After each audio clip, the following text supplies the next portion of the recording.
So ngayon ay aalis ho ulit tayo ng Davao City at mangingiba yung dagat ho muna tayo sa pamamagitan ng pagsakay ng panghimpapawid na sakayan na kung tawagin natin ay eroplano. Edi wow. Lalim, napaka na Tagalog yun. Pero yun na nga ba mga agala for this video or reason bakit ko binibidyohan to, bakit ko to binablog, kasi talagang hindi maiiwasan na ako ay napapahanga talaga sa daan dito sa may diversion road na to, no? Mula dun sa may Milan hanggang sa pinaka-airport na talaga, no? Sa ating destination. Kasi ang lawak ng daan, ang lapad, tapos yung traffic ay tama lang, no? Ito traffic na talaga to actually sa sa atin sa mga Dabawin, no? Pero siguro kapag nakatira kang matagal sa Metro Manila, talagang masasabi mo napakaliit lang nito. Tapos di ba, ang ganda ng lugar, no, ng kalsada. Tapos yun lang, bali kinuha ko lang, binidyohan ko lang siya hanggang sa makaharap tayo ng Davao City International Airport at maipakita ko sa inyo yung lugar. Ang ganda kasi ng talaga kalsada, nakakanga. And yung ganong observation ko and feelings every time na ako yan nagtra-traverse dito sa highway na ito sa may diversion road nga Milan papuntang Davao Airport and vice versa, no, airport to Milan, talagang nagandahan ako sa kalsada, lapad ng tawa ka. Ilang lanes ba yan? 4 lanes ng kabilaan. So total of 8 lanes ho siya lahat. Tapos meron siyang sidewalk. Di ba ang ganda lang, lapad, tapos yung mga pa-traffic light. Tapos syempre yung papuntang airport, ang ganda na kanyang mga lush greenery sa gilid. Shout out pala dun sa nagalit sa akin sa comment section, si Dakulis ba yun? Shout out sir, no? Sabi mo, lagi ko na lang binibida sa airport namin is yung lush greenery. Ano yan? Di naman talaga maganda airport nyo, hindi naman talaga busy. So totoo naman talaga yon, pero wala tayong magagawa. Ka-up declaration na Davao City is the third busiest airport in the Philippines. So yung una, it's NAIA, number 2 is ang Mactan, Cebu, pangatlo ang Davao City International Airport. Pero yun siya ay declaration ho nila yun siguro ng mga last year, no, 2023. Nabasa ko yun. So more possible na ngayon ay hindi na pang ikatlong busiest airport of the Philippines ang Davao City. Maaring ito ay pang-apat na. So parang akin lang to, gawa ko ng parang base sa observation ko talaga sa mga nakikita kong mga flights and nakinikater ng mga flights ng mga airport na napupuntahan ko. So more likely ilalagay ko na into spot number 3 ang Clark International Airport as a third busiest airport in the Philippines. So Davao City na siya, pang-apat na lang. O totoo yun sa mga mga nakabiyahe sa Clark International Airport. Kung meron man dyan na laging sumasakay or nakapunta na lang once, at least pinaka-latest nitong taon lang, no? It would be January, February, March, April or May. So ngayon is May pa rin, no? May pa tayo. So bali paki-comment nga dyan, di ba? Kung anong na-observe niyo sa Clark International Airport. Siyempre sa pagiging maganda, actually ang magagandang airport sa Pilipinas, marami, no? Ang Lagindingan, di ba?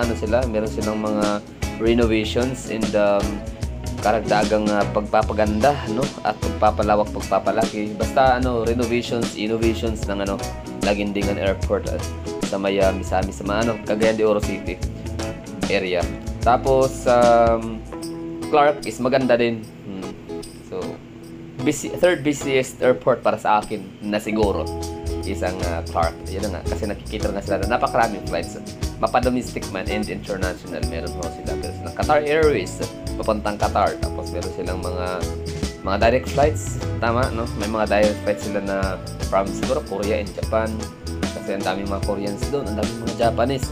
Kasi sa mga hindi nakakaalam pala dyan, sa mga nanonood lang dito sa akin dahil nakasubscribe sila dahil sa akin mga tulong na nagawa sa kanila, kasi nakatulong daw ako, kaya in return nag-subscribe ko sila, at ang iba naman ay nanonood every time na ako mayroong upload. So just in case ba na ikay nanonood, alam mo ba na ang Clark Airport ay siya ang parang hindi ito Clark Airport, Angeles City sa Pampanga. So siya, meron silang walking street doon na napakaraming mga sex workers.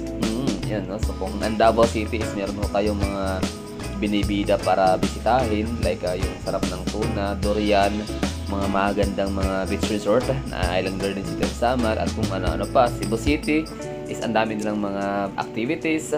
Ang ganda na ng Cebu, mga beach resort. Kung ang Bohol, Iloilo, Panay Island, Negros, meron ho tayong mga kanya-kanya mga sikat na mga pinapapuntahan, no, ng mga turista na pang-inganyo ho natin. So itong Angeles City is meron ho silang mga babae yung mga assets. Oo, isa sa mga nagpapadami ng kailangan mga tourist, international tourists. May mga puti, may mga itim, may mga East Asian, mga Chinese, mga ganun mga singkit. Sobrang dami, no. Talagang nag-i-enjoy ako na makapunta doon sa lugar, sa walking street nila sa may Angeles City. So, kaya isa yon sa rason. Kasi sabi ko nung una, grabe naman. Ito, kumbaga parang napapaisip ako na grabe naman, dahil lang ba rito? Kaya sila lumilipad ng Pilipinas, andito dahil sa mga chicks sa Thailand. Meron namang Thailand. Maganda naman mga chicks sa Thailand, di ba? Maganda mga babae sa Vietnam. Yun nga lang siguro, parang, sa bagay, siguro yung iba na nagpupuntang Pilipinas para para sa leisure or para sa ganong mga activities nila, ganong mga hilig and habit. So siguro yun, mga parang mga galing na rin sa Thailand yung mga yun, no? So di kaya yung mga taga mas pili na yung Pilipinas, parang gano'n, no? So isa yun sa nagpapadagdag ng tourist international arrivals, flight and arrivals sa Clark International Airport. Kaya masasabi ko na Clark Airport is pangatlong busiest airport in the Philippines. So it's no longer for Davao, no, para ilagay natin sa top 3. So sa tingin niyo anong totoo diyan? I mean, ibig ko sabihin, sa tingin niyo, tama ba, di ba? So yun lang. Nakikita niyo ba nakikita ko rin dito sa airport natin, ayan, no. So, may mga changes na siya, may mga pagbabago, pero mamaya separate videos hutan natin 'yan. Meron akong ginawang video ho rito sa Davao City kung saan nagtutour ako, no. Tinur ko itong buong airport, tiningnan ko talaga, kinita ho natin, no. Ginala, pinasyalan, inikot-ikot natin tong premises of the airport, para malaman ho ninyo kung mayroon bang pagbabago sa lugar, kung mayroon bang natatapos ng mga under renovations noong araw, na ngayon ay completed na, mayroon bang nadagdag, may mga pagbabago, may mga changes na siya. So yun ang abangan ho ninyo, kasi after nito yun ang natin isusunod. Pero meron din akong yung kiosk, ganon, online, basta sunod-sunod yun. And ano pa ba, so wish me luck. So sana ay maging okay yung biyahe ho natin. Maraming thank you sa inyong mga nanonood dyan, walang sawang suporta, at nawa ay okay tayong lahat dito. So yun na, no, dito na tayo sa airport. So yun, no, dito na tayo sa airport, Davao City International Airport, or Francisco Bangoy International Airport, Davao City. The third busiest airport in the Philippines. Pero siguro ngayon hindi na, no, parang pang-apat na yata siya, kasi ibibigay ko na yung pangatlong busiest airport sa Clark International Airport, kasi ang dami mga international flights na kailang kinikater compare sa Davao City. Kayo, ano masasabi nyo? Ano ba siya? Third busiest dati, no?